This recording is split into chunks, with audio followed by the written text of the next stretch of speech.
Good evening, Texas 30. My name is Kendall Locke, and I'll be serving as tonight's moderator.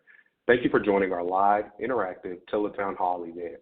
Our office hosts these events as an opportunity for you to hear directly from your Congresswoman Jasmine Crockett, and to provide a space for you to engage with our office. This evening, you'll get a recap on our accomplishments for Congresswoman Crockett's first year in office, an update on the Farm Bill and government funding deadlines, an overview on the IRS pilot direct file program, and much more. As I mentioned, this is an interactive event, and we would love to hear from you. We will be taking as many questions as possible, time permitting. If you have a question, you can press *3 on your phone keypad at any time, and you will be placed in line to speak with a member of our team. They will take down your name and question. If you are streaming the event on our website, you can simply type your name and question below the streaming player. If we are not able to address your question live, please feel free to leave a voicemail after the event. Send us an email at tx30.crockett@mail.house.gov or call our office at 202-225-8885. Again, if you have any questions throughout the event, please press *3 on your keypad or type them below the streaming player if you're viewing online. Also, if you aren't already subscribed to our weekly newsletter, please press *6 to subscribe now. I'm now turning it over to Congresswoman Jasmine Crockett. Well, good evening, Texas 30. Oh, my gosh, I can't believe that in a few days we're about to celebrate Christmas. I want to thank you so much for taking the time out of your holiday celebrations to join me for my fourth and final Tele-Town Hall of 2023. This is your Congresswoman, Jasmine Crockett, and I proudly represent you in the United States Congress. When I stepped foot onto the House floor to begin my first term as your Congresswoman nearly 1 year ago, I knew it would be a challenge. I was coming into a Congress controlled by a Republican Party that has been taken over by far-right extremists and corrupt grifters. And it was clear from the 15 rounds of voting that it took to swear into the House that this was going to be a bit of a wild ride. Since then, Speaker McCarthy not only lost his speakership to a far-right Republican even more extreme than him, but he also left Congress early. And he wasn't the only one to leave this year. In fact, we lost George Santos, who also gained his wings and was forced to fly away. But through all the chaos, there is one thing that has kept me going and continues to give me strength, and it's you, my constituents. The conversations I've had with you, the service my office has provided to you, and the legislation I've advanced alongside you is what gets me up in the morning to face whatever the other side is throwing our way. So to kick off the final Tele-Town Hall of the year, I want to take you behind the headlines and political drama to show you what we've been able to deliver for Texas 30. The federal funding, the casework successes, the community investments, and the exciting new developments coming in 2024. So let's begin our year in review and talk about the district wins for 2023. No matter what is going on in Washington, or not going on in Washington, my work starts and ends with you. And despite the incompetence and mismanagement of Republican House leadership, my office has been able to bring home big wins for North Texas in 2023. My casework team, which is based right here in Dallas, where I'm at right now, and I'm not exaggerating when I say that they're the best in the business. I'm grateful to have a group of seasoned, experienced advocates who understand how different government agencies work, and more importantly, how to get them to work for you. And I'm going to add to that, who actually care. One of the big things for me as I've picked and hired each and every person on this team was to have people that cared, not people that were just showing up because they were looking for a check, but actually understood how important our work is to y'all, the community, and they have exceeded my expectations. Thanks to their work, day in and day out, we've been able to return over $973,000 in federal funds to our constituents in the form of withheld tax returns, Social Security benefits, VA benefits, and more. We've also been able to assist hundreds of constituents with thorny federal issues excuse me, such as urgent passport requests, immigration issues, small business grants, and more. And when a constituent in need calls with an issue that we can't resolve, we do whatever is within our power to connect you to someone who can. I'm also proud to announce the millions in federal funding that have come home to the district this year, and this is all new federal funding. Over $176 million in grants and investments have come home to Texas 30. I mean, I'm going to be honest. I'm going to pat myself on the back real quick. I did not anticipate that this could happen. But you know what? It takes an entire team. So I've talked to you about my district team, but I honestly have some of the best city council people, some of the best county commissioners, and some of the best state reps. And it takes all of us working together. And I must say that my cities have been aggressive about going after the funding and everything that we could do to support them, guide them, to make sure that we could get this done. They have absolutely done it because they understand how important it is to take care of y'all here on the ground. These funds will be used to update our roads and sidewalks, build new parks and community spaces, address and clean up pollution, improve access to healthcare, develop more high-speed rail, and a lot more. Just in the past 2 months, we received $2 million in federal funds from President Biden's bipartisan infrastructure bill for the development of new passenger rail lines between Dallas, Fort Worth, Houston, and cities up and down the East Coast. That will mean less congestion on the roads for drivers, low carbon emissions, and more options for commuters. We're still in the early stages, so watch this space. Closer to home, we've also received $21 million in investments from the Department of Transportation for large-scale safety improvements in South Dallas. Look out for a big announcement on January 5th. Mark your calendars. I'm excited. I love giving out big checks. We're doing it, January 5th. While the new year is coming to a close, y'all know that my office never stops working. Over the last several months, I've been working with our federal agencies to bring money and resources back to the district and have been introducing and building support on legislation that addresses the needs of our communities. Since entering office, I've worked across the aisle and across congressional chambers to gain bipartisan, bicameral support that puts people over politics. Texas 30 is the home to 2 major airports, but I got a lot more airports than that. And we need to make sure we've got enough pilots to keep these airports running. I created a bipartisan amendment to the FAA reauthorization bill to allow the FAA to fund pilot scholarships. This was passed out of the House as part of the manager's amendment, and I am continuing to work with House leadership to ensure that this becomes law when we conference with the Senate and pass a final reauthorization early next year. Right now, the pilot profession is extremely lacking in diversity. With these scholarships, we can create pathways to be a pilot for any kiddo, no matter where they come from. I fully intend to work with the FAA to ensure that these scholarships are used to maximize economic opportunity and diversity. We have amazing minority-serving institutions with robust outreach to increasingly diverse high school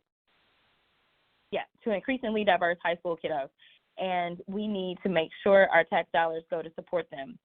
I also authored an amendment to the Transportation, Housing, and Urban Development Appropriations Bill calling on the Federal Transit Administration to fully implement legislation Congress previously passed to protect public transit workers like our bus drivers here in Dallas.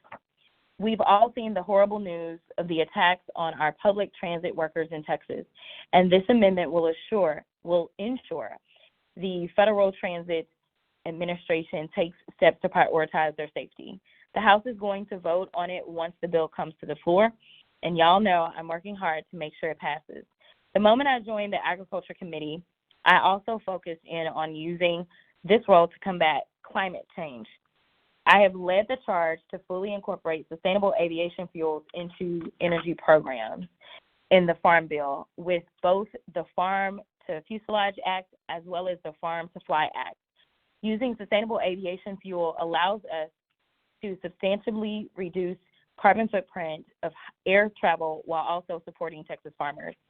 Thanks to President Biden's leadership, we don't have to wait for any bills to pass because thanks to our work with the White House, the administration will be implementing through executive action a provision I've been fighting to include in the Farm Bill. The policy is very technical and in the weeds, but the upshot is the cost to use sustainable aviation fuel will shortly be coming down, accelerating the decarbonization of the aviation sector. And just to add to that, some of y'all may or may not know, but Southwest is located in the district as well as JSX. And obviously, American Airlines is based right up the street. I've had conversations with them along with Boeing and others about sustainable aviation fuel, because sometimes we have these great ideas, but if nobody buys into them, if nobody wants to use them, then it goes nowhere. So I wanted to make sure that we not only had the amazing idea to do this so that we could hopefully thwart some of the issues that we're seeing as it relates to climate change, but also make sure that the buy-in was there from the airlines as well as those that build the planes. And everybody is on board. So that is news to my ears. No one's upset. Everybody wants this. It's just a complete win for all of us, especially those of us in Texas.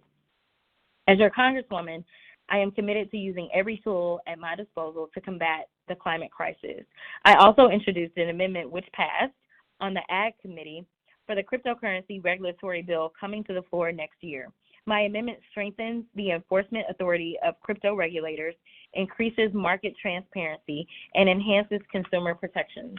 Despite being in the minority on the committee, I was able to get this amendment passed by outworking the majority and not taking no for an answer.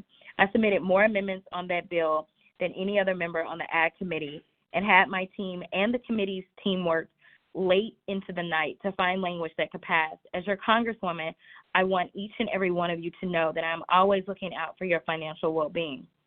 But it is the holiday season, and lots of folks are stretching their budgets. So you're right to ask, Congresswoman, what have you done to lower my costs? Well, let me tell you. I led a bipartisan coalition of members from the Texas delegation urging House appropriators to not cut funding for the low-income home energy assistance program. And despite the many, many issues I have with their overall funding bill, I am very pleased to let you know that we were successful. Funding for this program was protected. For those who don't know, this program provides funds for those that are struggling to pay their energy bills so folks don't have to choose between keeping the lights and heat on or paying their rent or grocery bills. I have been a champion of this program since I first got to the Hill and was pleased to see the administration provide the people of Texas over $175 million in these funds. And those are just the tangible things that have already been passed or approved in some way. I have several other projects I've been working on that I hope become law by the end of next year. I am currently leading a bipartisan effort within Congress to increase the government's office procurement for Americans with disabilities through its Ability One Commission. If we are successful, this will translate directly into increased employment opportunities for Americans with disabilities, including to nonprofits partnering with Ability One right here in Texas 30. Since my last town hall, I have also introduced legislation called the Readiness Act to ensure that we retain our federal workers even when they have to move at a moment's notice because their spouse is in the armed forces or foreign service and has received orders to ship out. This legislation is not only broadly bipartisan but bicameral, having been introduced in the Senate last week. Switching gears a bit, I'm sure everyone listening knows that fentanyl and xylazine are huge issues that many people, from adults to teens, are coming into contact with in our country. And that is why we need to address this crisis from every angle, including giving people access to the resources and tools they need to detect it and to prevent it from entering their body. Because of this, I introduced the Test Strips Access Act. This allows federal grant programs for overdose prevention and addiction treatment services to be used to purchase fentanyl and xylazine test strips. This bill was not only bipartisan in the House, but Senator John Cornyn has joined Democratic Senator Maggie Hassan to champion my bill in the Senate. And just this month, the Support Act, which included my bill, was passed out of the House with overwhelming bipartisan support, moving this bill closer to becoming law. Speaking of working to protect lives, Congress must do more to address the immigration and humanitarian crisis at the border. Whatever your views are, No one deserves to die at the hands of government, nor have their civil rights violated. Governor Abbott's actions and directions at the southern border have resulted in a loss of human lives, and his direction to state officials to engage in reprehensible behavior, like pushing pregnant women and children into the Rio Grande, deserve federal oversight. That is why I led my Texas Democrats in calling for the Attorney General, Mr. Garland, and the Department of Justice to deploy federal civil rights observers to the area impacted by Operation Lone Star, and to brief members of Congress on its findings and recent investigations into Operation Lone Star. Immigrants are human beings and deserve the same dignity and respect you'd hope you would receive in your most desperate moments. I will continue to ensure that all persons receive this respect and their rights are protected.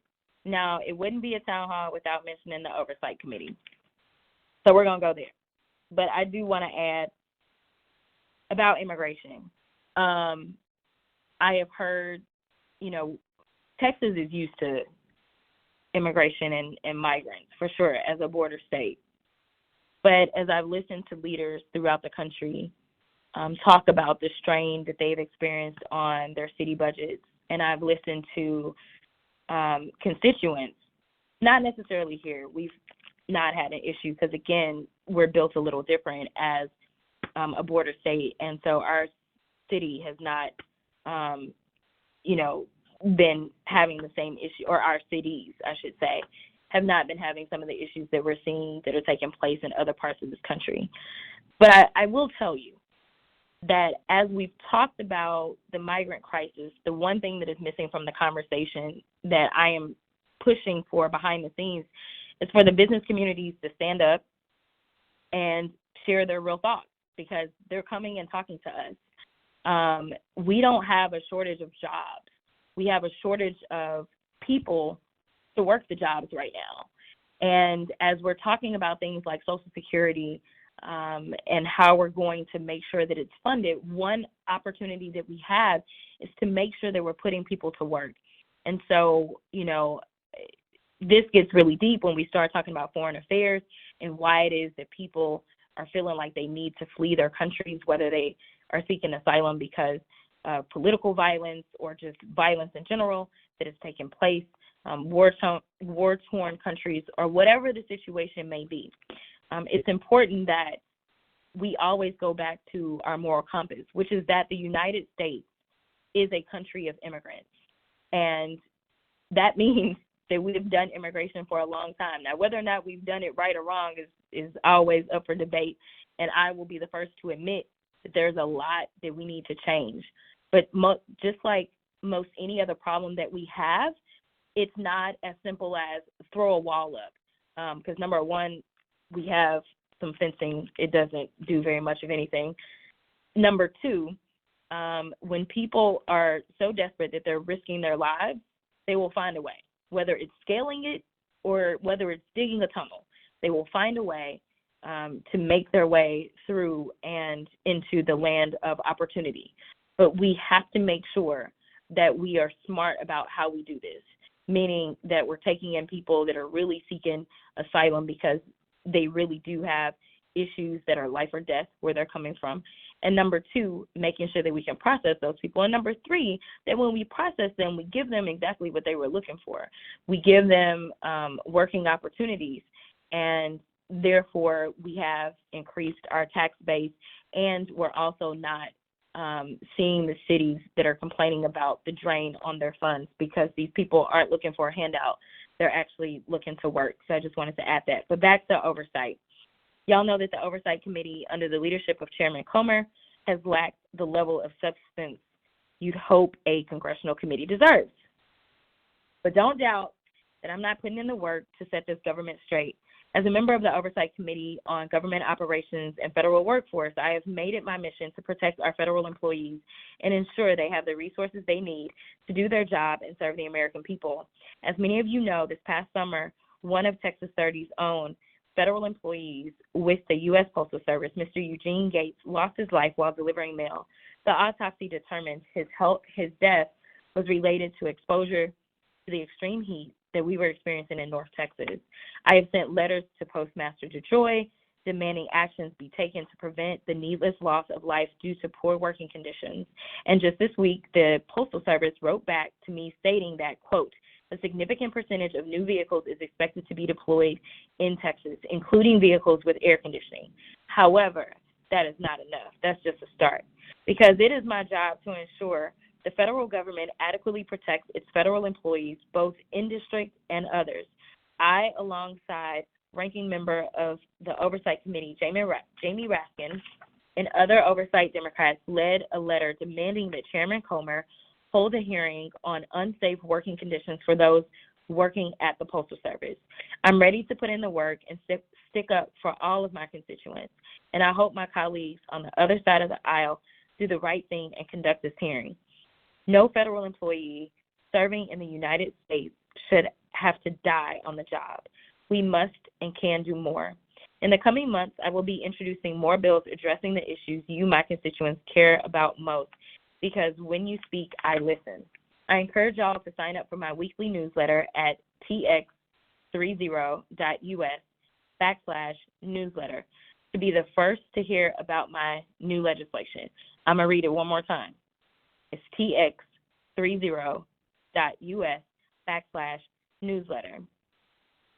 Approaching funding deadlines, January and February. As a result of House Republican incompetence and mismanagement, our government will once again be pushed to the verge of not one, but two shutdowns in the first 2 months of 2024. So just to make this really plain, we were threatened with a shutdown one time this year. Then we were threatened with a shutdown for a second time. And when the second shutdown was looming, the only way that we could get the stopgap approval, which is also known as a continuing resolution, passed, that the Democrats overwhelmingly had to support, because this continuing resolution has to be taken up on what we call suspension. So it took 2/3 of the vote, and basically every Democrat except for I think one voted for the continuing resolution. So we overwhelmingly supported it to make sure that we could keep the government open. But in order for the speaker to even bring it up, knowing that his conference was not supportive of it, I would say almost 50% of the Republicans did not want to keep the government open, and so they voted against it. He required that we have 2 new deadlines. So that's what we're talking about. So this will actually be the 3rd and 4th time that we're facing shutdown.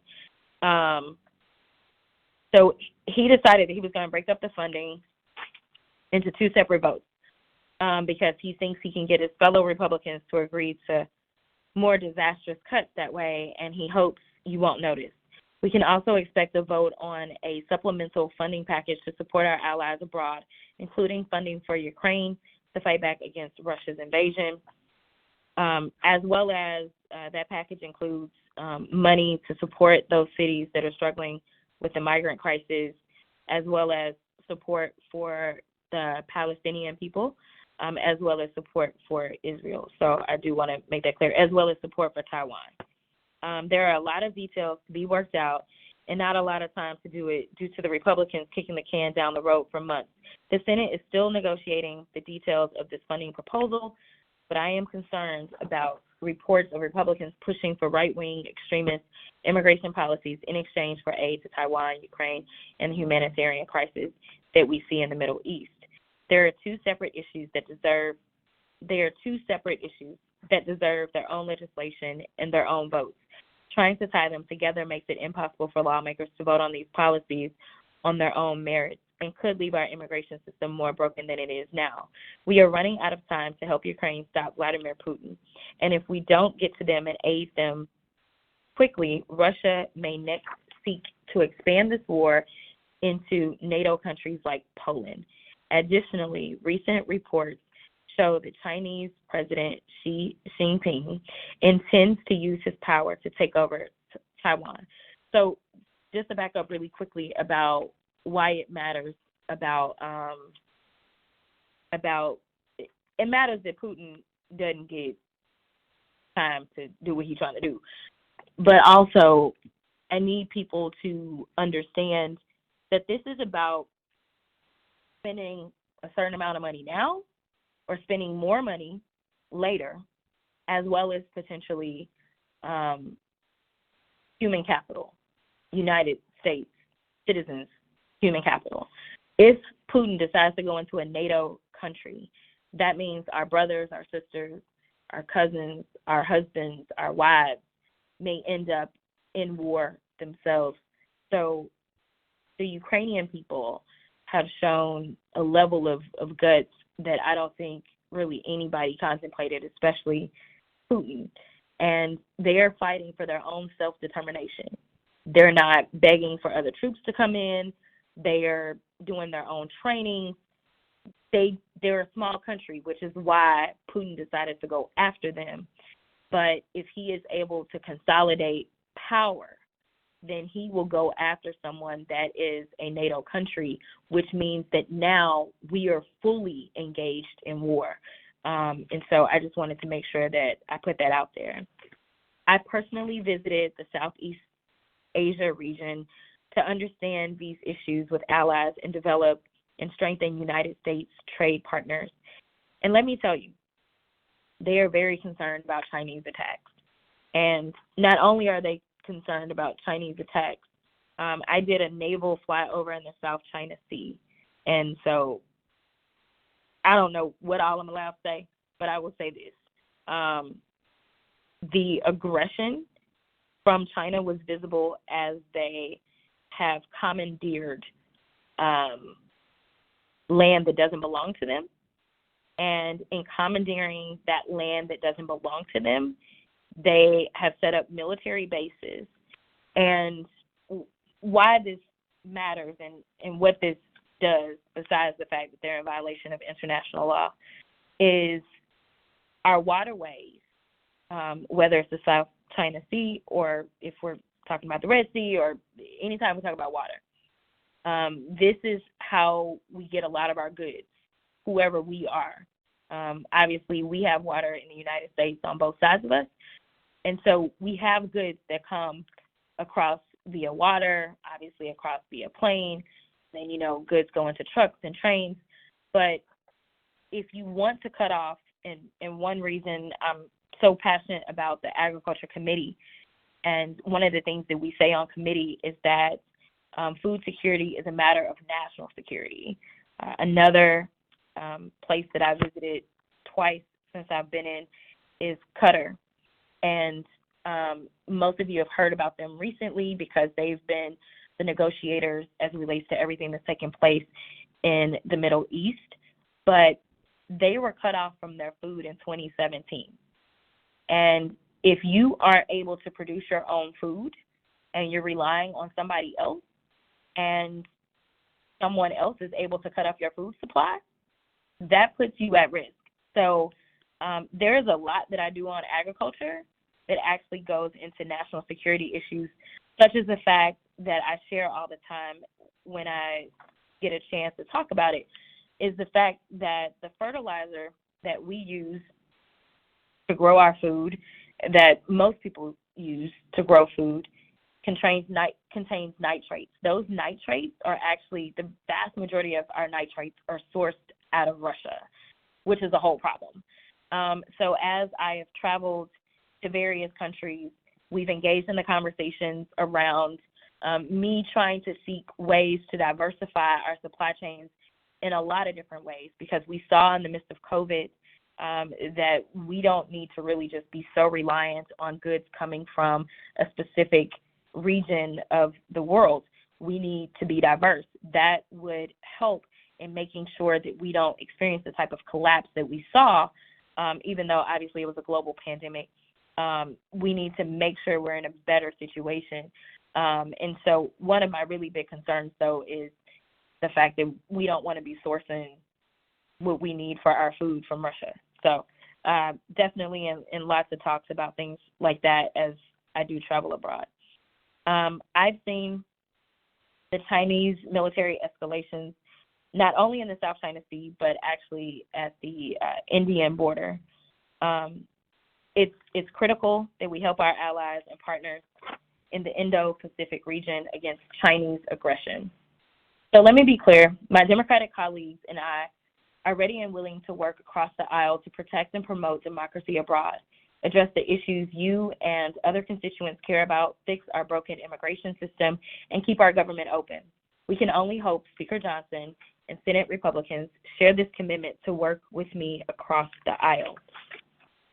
As it relates to the Farm Bill, there is no way to sugarcoat this. The 118th Congress, under the leadership of House Republicans, has objectively been the least productive in decades in pushing legislation for votes. As a result, we were not able to pass a Farm Bill this year like we were supposed to. And if you've listened in before, you know that the Farm Bill only comes up once every 5 years. So here it was. It wasn't a surprise. We knew it was coming, and it didn't happen. This critical bill includes funding for every aspect of the food chain, the food supply chain, from price supports for farmers to funding for our food banks. Critically, and let me add this about our food banks, because I've been able to visit with the food banks that help us out in Texas 30. Sadly, Texas 30 has the biggest demand for food banks in the entire state. So it is something that is critically important to me and critically important to making sure that the people of our district don't go hungry.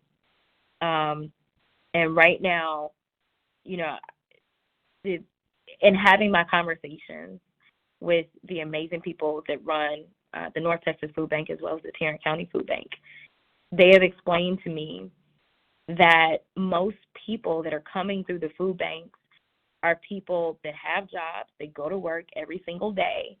It's just that there's not enough at the end of the day. And so they need some supplemental assistance.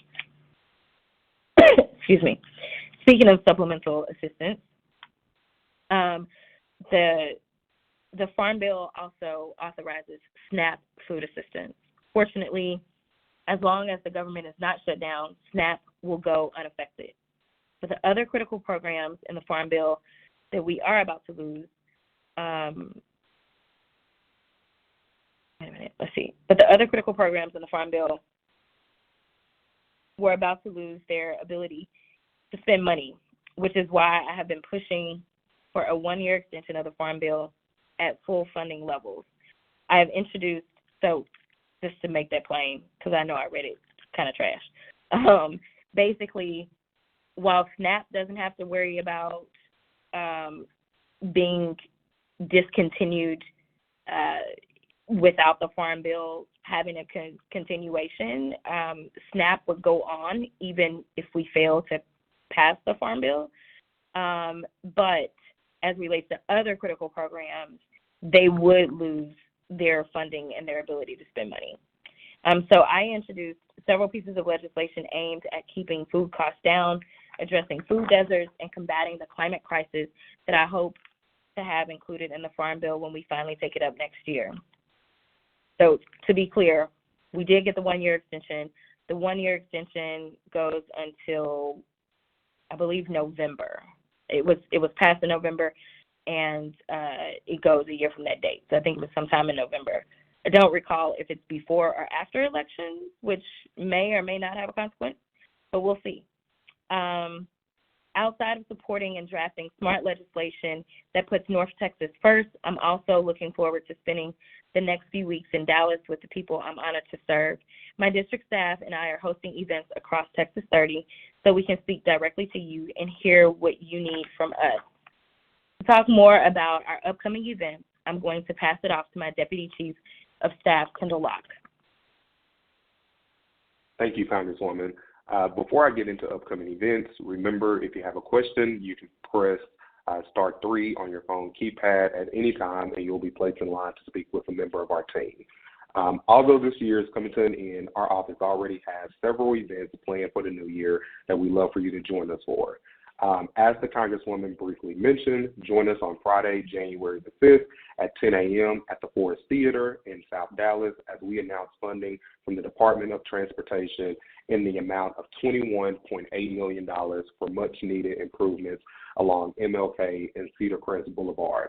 These funds will allow the City of Dallas to address crash rates and pedestrian safety by implementing safety improvements such as reduced lanes with separate bike lanes to lower speeds, improved crosswalks, lighting upgrades, traffic signal enhancements, and enhanced access to transit. On Saturday, April 4th, join our office for Congresswoman Crockett's 4th annual Kids and Kites Festival. There will be fun for the entire family as we fly kites and enjoy the outdoors. Lastly, save the date. On Saturday, June 1st, again, Saturday, June 1st, we're hosting our 4th annual Fishing Kids event, an opportunity for our kiddos to learn how to fish while enjoying some much-needed fun in the sun. Our team has a host of other events in the works, including mobile office hours, resource fairs, and much more. As always, for more information on our upcoming events, please visit crockett.house.gov.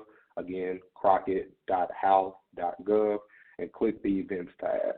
Remember, if you have a question for the Congresswoman, please press *3 on your phone keypad, and you'll be placed in line to speak with a member of our team who will take down your name and question. Again, if you aren't already subscribed to our weekly newsletter, press *6 on your keypad, and you'll be able to subscribe to that. Turning it back to you, Congresswoman.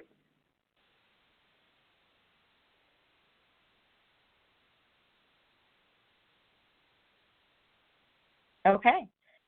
Kendall, I can't wait to see all of these amazing events that will take place, and absolutely I want everyone to come out. Next, I want to make sure that you are up to speed on a new program coming to Texas taxpayers. If you're tired of having to pay to do your taxes online, I have some exciting news for you. I'd like to have Brandon from my staff come on and talk about the IRS's new pilot program, Direct File.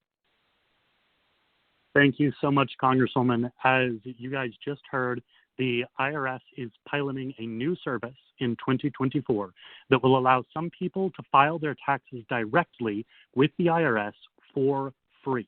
The service is called Direct File and will be available at directfile.irs.gov during the upcoming filing season. But because it is a pilot, there's still some uncertainty about when exactly it will roll out. But as soon as it does, our office will be notified, and we'll be sure to get that information out to you.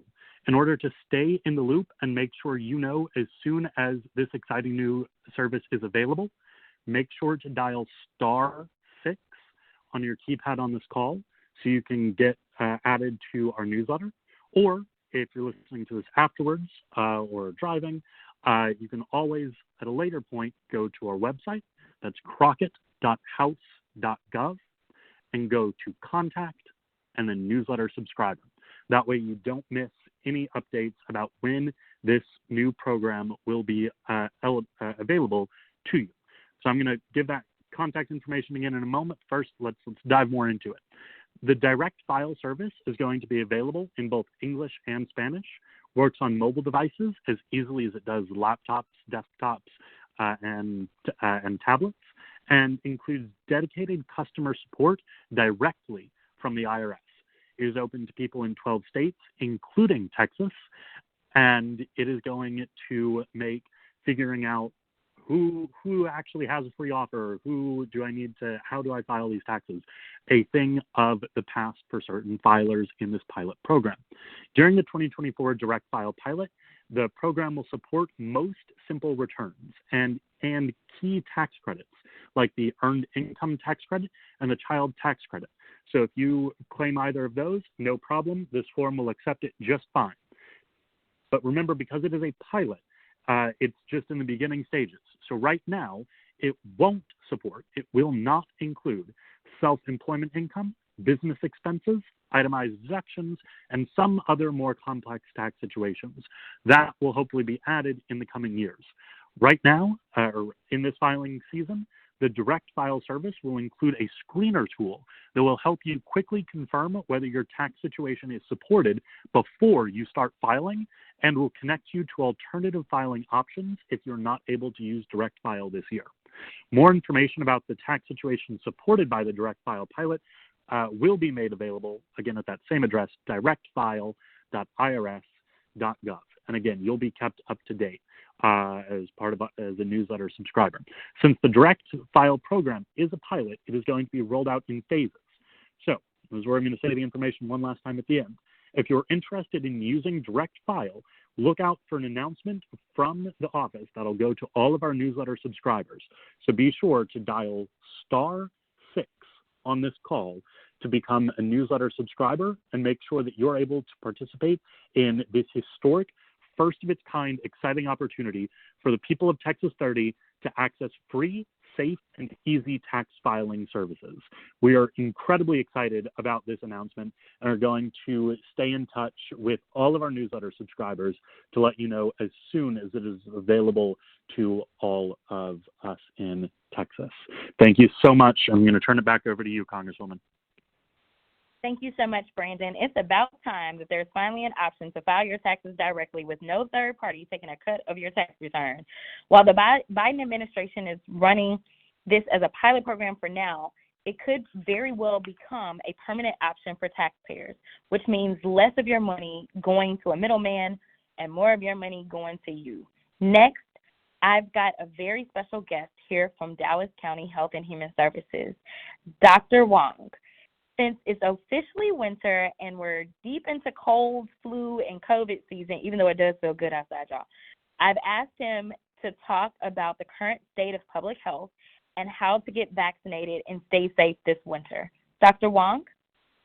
Yes, Congresswoman Crockett, thank you so much for everything you're doing, and it was so great to see you a couple of weeks ago when CDC Director Mandy Cohen was in town. So, but as you point out, we're really still looking and expecting that we can see a rise in some of the respiratory virus activity. These are things, COVID, influenza, RSV, and these are, we have vaccinations that can protect everyone with that. And unfortunately, the vaccination rates this season have not been as good as they've been in the past. So we're really encouraging everyone to get their vaccines. You can get them either many of them, at your local pharmacy, but Dallas County Health and Human Services also, we have all of the shots available. If you have insurance, if you don't have insurance, we do have them available. But I think what we're currently seeing, and it's nationally, I think COVID is high, and some of the areas flu is high. Thus far, we're still a little lower than some of the national rates, although we're seeing like some of the percent of the positive flu tests just recently in our last report, week ending December 9th, went up to about almost 10% of the tests are coming back positive, which was higher than it was the week before.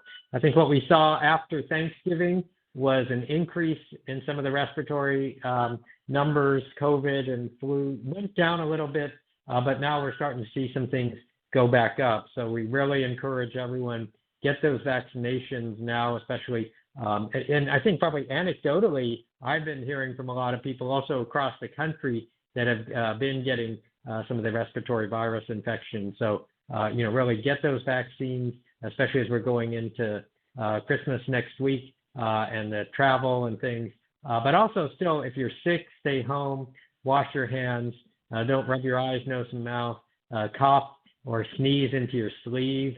And again, wash your hands and do everything you can to stop the spread. And it's never a bad idea if you want to wear a mask also.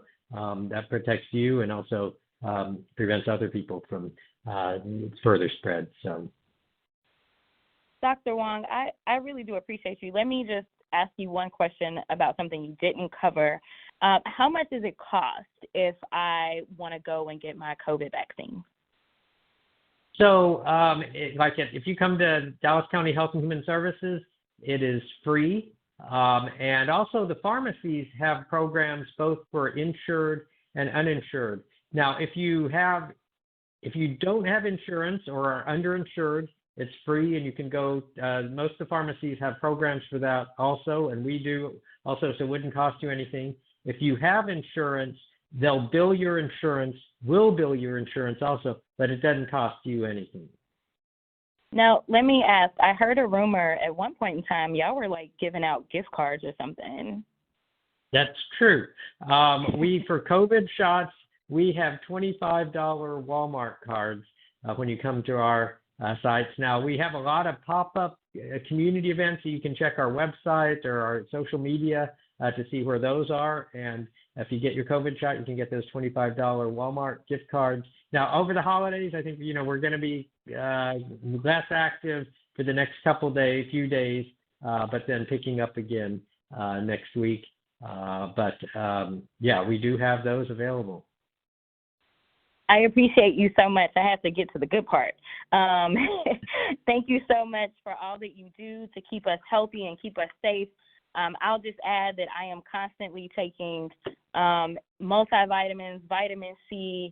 I don't know. I'm taking all the vitamins, trying my best to stay safe, especially as we all get to the point that we're about to convene with our loved ones. And most of us do multi-generational convenings. So absolutely protect yourself, but also protect the people that you love the most. And Dr. Wong and his team are at the ready to make sure that you've got the vaccinations that you need. And that's adults and children, to be clear. So now I want to bring on a very important member of my team, Miss Mary Rodriguez. Mary manages my office's casework operations, and she has some important updates and tips on how to resolve your federal issues and avoid the bureaucratic headaches in 2024. Mary? Good evening, Texas 30. Since the start of the year, our office has been hard at work in assisting our constituents when it comes to navigating the various federal agencies. Today, our office has opened a total of 1,446 cases and have successfully closed 951 cases. Additionally, we have been able to return approximately $977,144 to our constituents through recovered Social Security benefits and overdue IRS refunds and much more. I'm very proud to say my team.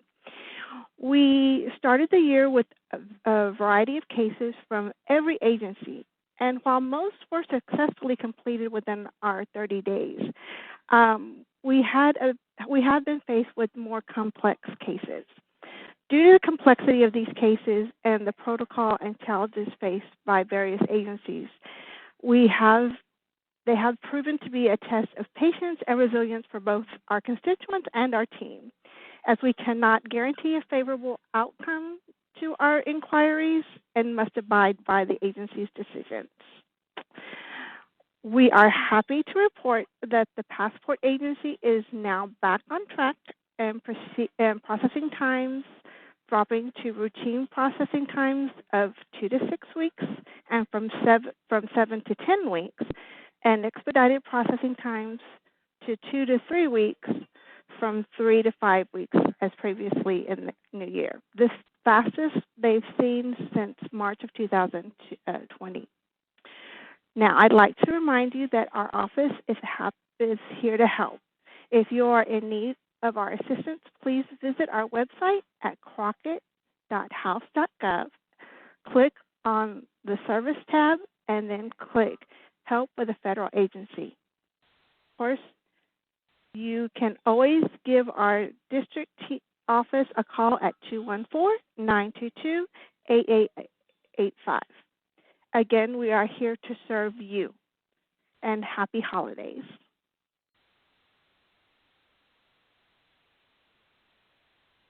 Thank you, Congresswoman. Thank you so much, Mary. All right, so I think I'm on. Am I on, team? Or is Kendall on? I'm confused. Y'all, I'm tired. All right, so are you on? So now we're going to, Congresswoman. Yes, ma'am. So now we're going to go ahead and turn to our questions portion. I'm going to go to our first question, which comes from Letha Wilson. Her question is, what would be the best advice to give to people who are losing interest and need information? How can we get stuff started in rural areas? You know, this is a great question. I think it's all about meeting people where they are. Right now, you're sitting on this Tele-Town hall. We've done 4 of them. We've also sent out 4 mailers. Y'all have a 5th one that's coming. I try to give information out in spurts, even though I read through a lot of what's happened since our last Tele-Town hall. There's a lot more that I could tell y'all. And so it's just important that we over-communicate. And we communicate in ways that people receive that communication. And sometimes it's just not the traditional ways. So for me, we're on radio advertising about what it is that we can offer in the form of services. I hope at some point in time, if you've needed casework, you were relieved to know that I sent my team out to do office hours in your city. We've been to every city in the district at least twice. Some places we've been a lot more than twice. Just depends on the demand. So we're not even trying to say, hey, you got to come into the office. It's got to be between our working hours. Sometimes we'll do it on the weekends. Sometimes we'll just do it after working hours because we really want to be accessible and we want people to have the information that they need. But as it relates to rural areas in general, which part of Texas 30 is actually considered rural, so I do want to point that out based on the definition under USDA. And I'm lucky that Lillian Salerno is our USDA rep for the area. She has an entire region, but she's right here, a little north of Texas 30. She's a great resource. I want to say within the first month or so of me swearing in, because, me swearing in didn't somehow impart me with all this knowledge. It took people taking the time to sit down, tell me what was going on, that kind of stuff. And I still have a ton that I need to learn. But one of the things that she told me that just blew my mind was she told me about the fact that there is a scholarship to HBCUs for any student, full ride. So all of the, all these Prairie View kids that I got in the district, you get a full ride to go to Prairie View. And it's through the federal government, it's through USDA, and you just have to be majoring in something as it relates to agriculture. It could be agri-tech, it could be, anything having to do with plants, it could be all kinds of stuff, but like a full ride.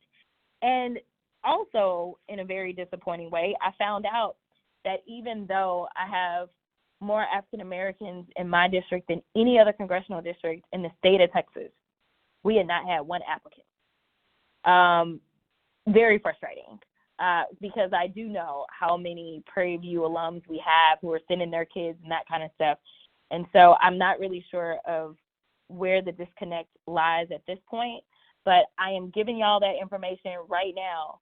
And I also just think that it's important for y'all to feel like you have a member of Congress that wants to be as accessible as possible. I don't want y'all to ever be shy about questions. Like if you have a nonprofit, or if you have a nonprofit that you just love and you want to know whether or not there's funding opportunities for them, just call us. I mean, closed mouths don't get fed. And my team is ready to research and inquire and find the funding. If you have a student that's looking to go to college, whether like we just got done with a review of applicants to a number of military academies, because you get a letter from your congressperson, got real good chances of getting in, right? So we have a whole program, and I was able to get this amazing group of people that were brought together that had the background that we needed, very diverse backgrounds, but as it relates to military service, to review their applications and to interview these students. I'm glad that we had a lot of applicants for that, but just don't be shy. If there's anything that you see in the news and you're saying, well, it says President Biden did this, or Vice President Kamala Harris did this, or whatever, right? And you're like, I don't know where the money is. Like, how do I get to the money? Because that is the biggest thing that we do, which we've obviously not done, is we appropriate money. That's what we do. And it's one of the reasons that it's been invaluable to have the relationships that I have with my local elected officials, because they call our office and they say, this is what we need. And when they say we need, then we go to work in finding out how to source those funds. And if the funds aren't already sitting somewhere, then we go and try to get legislation so that we can get that funding. So I want you to know that we work very closely with our local electeds. So if you feel like there's something that needs to be done, talk to them as well and say, hey, Congresswoman Crockett told me to talk to y'all because we need funding for whatever. And she said that, y'all may be able to work together and get that done.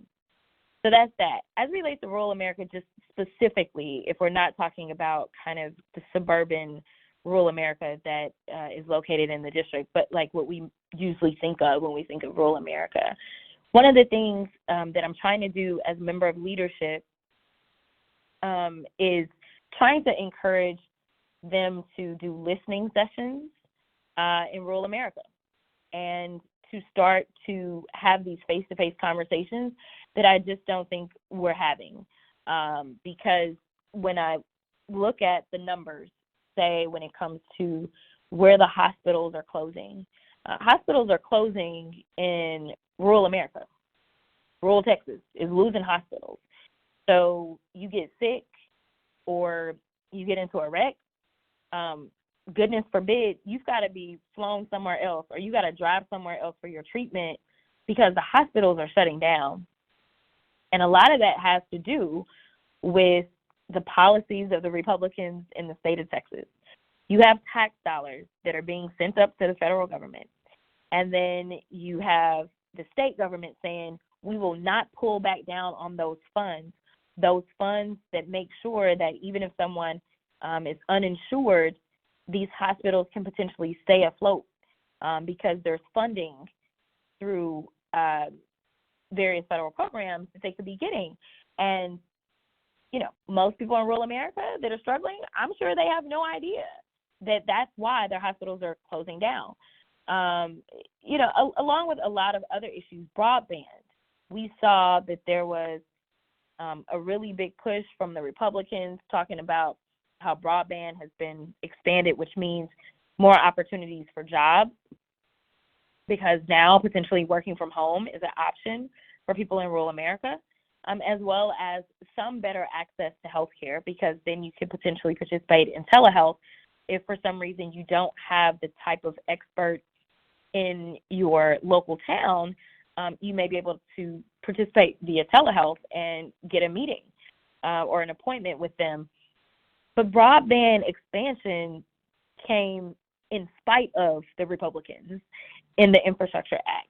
So it's important that we explain how it is that we got to these places, these monumental investments. On our last call, I talked about the fact that we have the ARPA-H location, customer experience location, that's going to be here. It is a multi-billion-dollar investment that came out of the Inflation Reduction Act. And basically, we know that we were behind in COVID, and the rest of the world was relying on the United States to lead them out of this. And I truly believe under different leadership, we would have saved some lives, saved probably countless lives.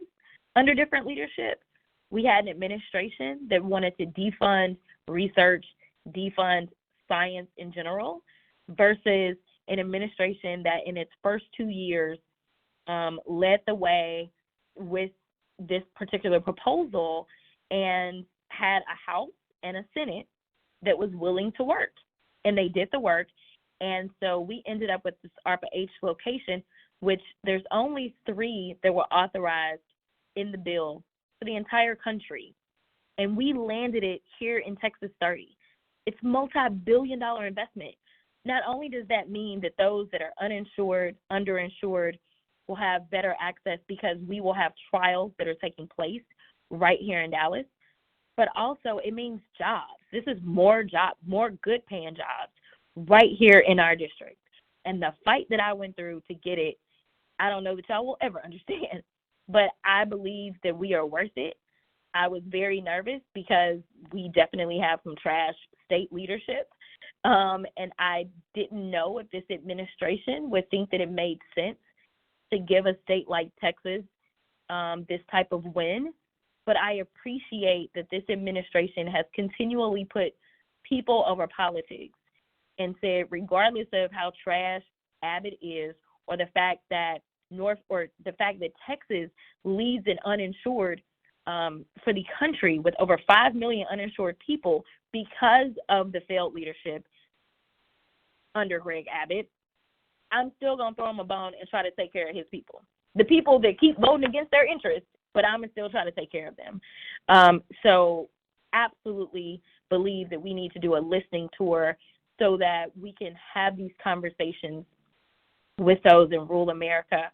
So that's something that I've been pitching to Leader Jeffries as well as the rest of the leadership team to figure out how we can do these tours, but because we're not in the majority, we don't necessarily have like a budget to be able to dictate them. So it may have to come from a different side, but they're at least checking into it to see what our options are so that we can start having face-to-face conversations about what policies are helping and what policies aren't, and who it is that's pushing for and passing those policies. So thank you so much for the question. Thank you, Congresswoman. We are a little past time, so I am going to go ahead and turn it to you for closing remarks. All right, perfect. I appreciate y'all. I know it's a Friday night. Definitely, I know we're only a few days before Christmas, and so people are shopping and trying to get it done. But I appreciate each and every one of you that logged in and took the time to make sure that you know what's going on in your government and you also know what I'm up to. I believe in accountability, which is why I push to communicate what all we're doing. Even in spite of adversity, we are winning. And I am so grateful, again, that y'all have entrusted me to serve you. I am also very sincere when I tell you that the best part of my job, whenever anybody asks me, which lobbyists ask all the time, they're always curious to know how freshman members are feeling as they're transitioning. And I have told a number of them that but for y'all, I don't know that I would continue to do this. This job is really tough. It is a tough job. From the long hours to just the adversity that is nothing but nonsense. I'm trying to make sure I don't cuss. Y'all know that I can cuss, but I'm trying not to cuss. But some of these people that I have to deal with on a day-to-day basis that are literally tearing us apart and refuse to take care of business, it is exhausting. It is emotionally exhausting. Not to mention that when you believe what you believe and you're willing to go to the mat for your people, there are people that come for you. So the fact that we have so many members that are facing death threats, we've had members that have been attacked, it is astounding to me because as a little girl growing up in this country, I never imagined a space where just going to work as a public servant could amount to you like losing your life or people wanting to take your life because you dared to speak up and represent for your district. So it is tough, but the best part of this job is y'all by far. When people ask me how it is that I can be authentically me, I tell them because my district has my back. And they know that when I speak up, I'm speaking their truths. And so when I see y'all and y'all run down all the things that I've done, usually it's not things like ARPA H. It's usually whatever has been on TikTok, which ARPA H don't make the TikTok, right? It's usually me going in and going off on some nonsense, but I honestly pray for calmer days days where we just focus on making sure that everyday working people have better lives. That's it. Where you're not in some crazy student loan debt to where, yeah, you got this great education, you got this job, but you can't even enjoy any of it because you're a slave to your student loan debt, right? Like you can't go get the homes that you want, or you can't go drive the car that you want after all that work. Or just people, this president has been amazing in his support of unions and backing them up. And my work, around worker safety is because we have idiots like Greg Abbott that's like take away a city's ability to require water breaks and that kind of stuff. Like, it's just inhumane nonsense that's happening when people really need serious lawmakers. So I feel very confident that next term will be bigger and better. But the wins that I'm able to deliver right now are a result of the amazing work that was done in the last session when Eddie Bernice Johnson chaired the Science Committee and was able to lead the way on the CHIPS and Science Bill, which meant, again, diversifying our supply chains and bringing them back home. I was able to visit with a chips manufacturer right here in the district that I didn't even know existed. They were so excited for this. And so we know that there's jobs that are popping up in rural America, Ohio, and other places. And like I said, this chips factory is in 30, but it's not in the inner city part. It's in a part that would be considered rural. And it is just overwhelming to know that, like, as I'm dropping off checks for environmental injustice issues in our district, in South Dallas, and all these different places, it's because of the amazing work that was done in the 117th. So I'm looking forward to the 119th. And with that, I thank y'all so much and have an amazing night.